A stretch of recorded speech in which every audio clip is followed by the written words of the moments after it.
Lunch బాక్స్లోకి ఇలా పులావ్ చేసి పెట్టండి, పిల్లలు ఈజీగా తింటారు. వెజ్ పులావ్ కావాల్సినవి స్టవ్ ఆన్ చేసుకొని గిన్నె పెట్టుకుందాం. గిన్నె వేడైంది, నెయ్యి వేసుకుందాం. ఆవాలు జీలకర్ర వేగాక పచ్చిమిర్చి, బీన్స్ వేసుకుందాం.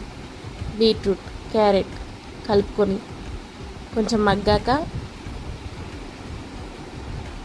టమాటా వేసుకుందాం.